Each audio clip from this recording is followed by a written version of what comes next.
Hello pharmacist, इस video में हम लोग बात कर रहे हैं डी फार्मा सेकेंड ईयर का सब्जेक्ट जो कि बायो केमिस्ट्री है, उसके मोस्ट इम्पोर्टेंट क्वेश्चंस लेके आ चुकी हूँ।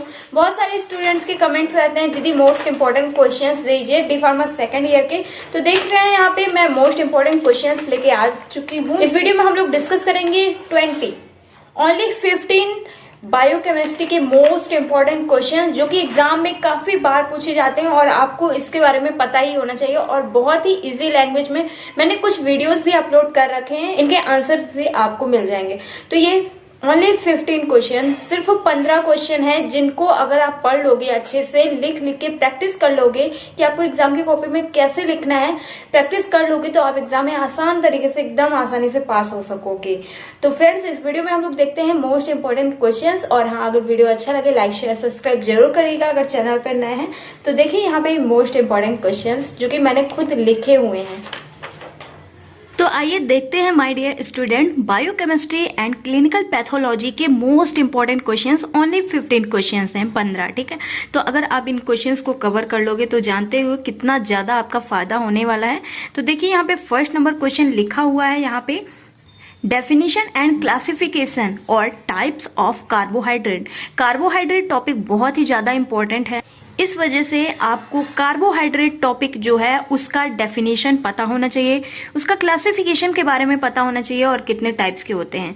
तो आपको ये क्वेश्चन एग्जाम में डायरेक्टली भी पूछा जा सकता है, तो आप इस क्वेश्चन को जरूर तैयार करके जाइएगा। और हाँ, लिखने की प्रैक्टिस जरूर कर लेना, इससे आपका ही भला होने वाला है मेरे भाई। क्योंकि जब आप एग्जाम की कॉपी लिखोगे ना एग्जाम हॉल में तो इतना मजा है, डर तो बिल्कुल भी नहीं लगेगा। क्योंकि बायो केमिस्ट्री है भाई, केमिस्ट्री ऐड है इसमें, तो डर तो सबको लगता है, गला सबका सूखता है। ये ऐड देखा होगा आप लोग ने, ऐसे ही बोल दिया मैंने, कोई बात नहीं। देखिए, तो कोल्ड ड्रिंक यहाँ पे नहीं पीना है हम लोग को, बस अपना जो मेन हमारा वर्क है, टॉपिक है जो कार्बोहाइड्रेट, इसको लर्न कर लेना अच्छे से, ठीक है। सेकंड नंबर क्वेश्चन है most important, qualitative test of carbohydrate and protein. ये क्वालिटी टेस्ट बहुत ज्यादा पूछा जाता है, तो आपको क्वालिटेटिव टेस्ट में आपको कार्बोहाइड्रेट का और प्रोटीन का, इन दोनों को अच्छे से रट लेना, ठीक है। इन दोनों में से कोई एक जरूर पूछा जाएगा और आप बाजी मार के जरूर आओगे। अब आइए थर्ड नंबर क्वेश्चन देखते हैं, write down the definition classification of protein. तो प्रोटीन का क्वालिटेटिव टेस्ट भी और प्रोटीन के बारे में डेफिनेशन क्लासिफिकेशन इसका देख लेना। तो यहाँ पे हम लोग ने यही देखा कि कार्बोहाइड्रेट और प्रोटीन, लाइट जा चुकी है हमारे यहाँ और थोड़े से बादल भी गरज रहे हैं। टाइम हो रहा है 4:45 PM। अगर थोड़ा ब्लर दिखे तो माइंड ना करना मेरे भाई, थोड़ा सा ध्यान से सुन लेना, सब कुछ समझ में आ जाएगा, ठीक है। थर्ड नंबर ये क्या है हमारा, write down note definition classification of protein. Protein के बारे में अच्छे से पढ़ना है। तो यहाँ से हमें यही पता चला, यहाँ पे मैंने डायरेक्टली क्वेश्चंस लिखे कि आपसे क्वेश्चंस कैसे पूछे जाएंगे। बहुत सारे बच्चों के कमेंट आते थे क्वेश्चन किस टाइप से पूछे जाएंगे। अब यहाँ पे हिंदी वाले स्टूडेंट बिल्कुल भी परेशान ना हो, जैसे यहाँ पे कार्बोहाइड्रेट इंग्लिश में लिखा है वैसे ही सेम हिंदी में लिखा रहेगा। प्रोटीन जैसे इंग्लिश में लिखा है वही प्रोटीन हिंदी में लिखा रहेगा, ठीक है। अब देखिए यहाँ पे 4 number question, write down the definition classification of amino acid. बहुत ही ज्यादा इंपॉर्टेंट है, मोस्ट इंपॉर्टेंट, ये मेरे एग्जाम में भी पूछा गया था। तो यहाँ पे मैं वही क्वेश्चंस ले रही हूँ जो काफी बार रिपीटेड हैं और डायरेक्टली ऐसे क्वेश्चंस पूछ लिए जाते हैं। तो आपको ये सारे क्वेश्चंस एकदम रट के जाना है भाई, लिखने की प्रैक्टिस तो जरूर करके जाओ। अब आइए 5 नंबर क्वेश्चन देखते हैं, बहुत ही ज्यादा इंपॉर्टेंट है। लिपिड्स की क्या डेफिनेशन है, इसके क्लासिफिकेशन के बारे में, इससे आपसे शॉर्ट क्वेश्चंस भी पूछे जा सकते हैं। जैसे मैंने जो भी टॉपिक बताए ना, ये लॉन्ग तो है, अगर आप लॉन्ग पढ़ लोगे तो शॉर्ट क्या है, शॉर्ट लिखने में कोई दिक्कत नहीं है भाई। शॉर्ट में सिर्फ आपसे ओनली क्लासिफिकेशन नहीं पूछ लिया जाएगा और कुछ नहीं पूछा जाएगा इसके बारे में, ठीक है। तो आपको ओनली छोटी सी डेफिनेशन देनी है, अगर नहीं देनी है, एकदम शॉर्ट पूछा गया तो ओनली क्लासिफिकेशन डाल देना है, ठीक है। क्लासिफिकेशंस की वही मेन हेडिंग्स डालनी है भाई। हेडिंग्स डाल के, जितनी ज्यादा हेडिंग्स डाल के लिखोगे उतना ही तो तुम्हारा प्रॉफिट रहेगा। क्योंकि टीचर्स पूरी कॉपी एक एक लाइन थोड़ी ना पढ़ेगा, टीचर्स सिर्फ हेडिंग पे ध्यान देते हैं। इस वजह से मैं बोलती हूँ आपको लिखने की ज्यादा प्रैक्टिस होनी चाहिए और ज्यादा से ज्यादा हेडिंग रट के जाओ, ठीक है। ज्यादा से ज्यादा, जितनी ज्यादा हेडिंग उतने अच्छे मार्क्स गेन करने के चांसेस, ओके। तो जो भी इंटेलिजेंट लोग होते हैं यही दिमाग लगाते हैं, कोई सब पूरा इंटेलिजेंट नहीं होता है, सब दिमाग लगाते हैं। अब 2 महीने बचे हैं। अब आपको दिमाग ये लगाना है कि हम कौन से तरीके से पास हो सकते हैं, क्या पढ़ें कि हम पास हो जाएं। बस इतना ही आप पढ़ लो, अच्छे से पढ़ लो, थोड़ा पढ़ो, सॉलिड पढ़ो, एकदम मस्त, ठीक है। अब टेंशन लेने की कोई जरूरत नहीं, क्योंकि टेंशन लिया तो कुछ नहीं होने वाला है, टेंशन ही रहेगा। और हाँ, टेंशन लेना भी जरूरी है उन स्टूडेंट्स को जिन्होंने अभी तक कुछ नहीं पढ़ा है। तो अगर टेंशन रहेगी तभी तो आप पढ़ पाओगे, है ना। तो देखिए 5th नंबर लिपिड के बारे में बता ही दिया, इसका क्लासिफिकेशन। 6 नंबर है फैटी एसिड, बहुत ही ज्यादा इंपॉर्टेंट है, काफी बार एग्जाम में पूछा गया। फैटी एसिड लॉन्ग क्वेश्चन में पूछा जाएगा, इनका क्लासिफिकेशन, डेफिनेशन, यही सब, बस और कुछ नहीं।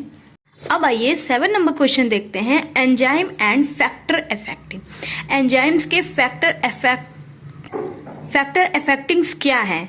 तो एंजाइम टॉपिक मैंने आपको, अगर आपने देखा होगा, अगर आप दीदी के अच्छे फ्रेंड हो, अच्छे भाई बहन हो, तो मैंने कल अभी एक वीडियो अपलोड किया था, उसमें एंजाइम टॉपिक पूछा गया। तो मैंने वहां पे बताया था आप लोग को कि अगर आप अपने सिलेबस में कहीं से भी एंजाइम टॉपिक को कवर कर लोगे तो डी फार्मा काफी ऐसे सब्जेक्ट हैं जिसमें एंजाइम टॉपिक को रिपीट किया गया है। तो आप अभी तक एंजाइम के बारे में नहीं पढ़े हो तो कहाँ खोए हो मेरे भाई, अब पढ़ लो, क्योंकि आप सेकंड ईयर में आ गए हो और टाइम भी बहुत कम है। तो एंजाइम टॉपिक को पढ़ लेना, काफी बार और काफी सिलेबस में कवर किया गया है।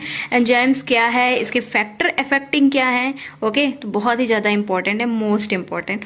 अब आइए 8 नंबर क्वेश्चन देखते हैं, हम लोग जो 11th 12th 10th में पढ़ते हुए आ रहे हैं। विटामिन्स आपने फर्स्ट ईयर में भी पढ़ा है भाई, डी फार्मा में, भूलने वाली बात नहीं यहाँ पे। विटामिन्स क्या होता है, विटामिन्स के क्या रोल्स हैं, पता है या नहीं, क्यों नहीं पता है, अभी तक नहीं पता है तो रोल्स क्या है विटामिन से, डिफिशियंसी क्या है, विटामिन की कमी से कौन सी डिसीज हो जाती है, बीमारी, और इनका क्लासिफिकेशन, कितने पार्ट में होते हैं विटामिन्स, पता ही होगा। क्लासिफिकेशन 2 पार्ट में हो, water soluble and fat soluble. Water soluble क्या है, BC, और फैट सॉल्युबल क्या है, कीड़ा, वही ट्रिक जो मैंने आपको पढ़ा रखी है, नहीं पता है तो कमेंट कर देना, ठीक है, बता दूंगी। अब आइए देखते हैं 9 नंबर क्वेश्चन। मेटाबॉलिज्म पूछे जाते हैं कि metabolism of amino acids and carbohydrate. Carbohydrate मैंने फर्स्ट में ही बताया था आपको, बहुत ही ज्यादा इंपॉर्टेंट है। तो कार्बोहाइड्रेट के बारे में आपको पढ़ लेना है कि मेटाबॉलिज्म कैसे होता है कार्बोहाइड्रेट का और किसका, एमिनो एसिड्स का। मोस्ट इंपॉर्टेंट टॉपिक है, इसको पढ़ लेना। ओनली 15 क्वेश्चन मैं यहाँ पे बता रही हूँ, जितने भी बता रही हूँ ना, बहुत ही ज्यादा इंपॉर्टेंट है। अब आइए 10 नंबर क्वेश्चन देखते हैं, डिफाइन मिनरल टाइप्स। मिनरल्स कितने टाइप्स के होते हैं और मिनरल्स की कमी से कौन सी बीमारी हो जाती है बॉडी में। मिनरल्स मतलब कि आयरन, खनिज, वही सब। मिनरल्स की कमी से कैसी डिसीज हो जाती है, तो मिनरल्स कितने टाइप्स के होते हैं, आपको मिनरल्स के बारे में पढ़ लेना है, काफी बार एग्जाम में पूछा गया है। नेक्स्ट 11 नंबर क्वेश्चन है, फंक्शन ऑफ किडनी। किडनी के क्या फंक्शन है, इसके बारे में पढ़ लेना। नया सिलेबस आपका पहले फर्स्ट ईयर में था, आप सेकंड ईयर में आए तो कुछ नया ऐड किया गया है, तो आपके लिए ये बहुत ही ज्यादा इंपॉर्टेंट है। अब आइए 11 हो गया, 12 नंबर देखते हैं, लिम्फोसाइट्स ऑफ प्लेटलेट्स। बहुत ही ज्यादा इंपॉर्टेंट है, लिम्फोसाइट्स कैसे बनते हैं और प्लेटलेट्स का क्या रोल होता है बॉडी में, कैसे क्या होता है, ठीक है, पूरी जानकारी आपको होनी चाहिए इसके बारे में, लिम्फोसाइट्स एंड प्लेटलेट्स। अब आइए 13 नंबर क्वेश्चन देखते हैं, इसमें दिया गया है स्ट्रक्चर ऑफ डीएनए। वही हमारा 10th 12th वाला सिलेबस है।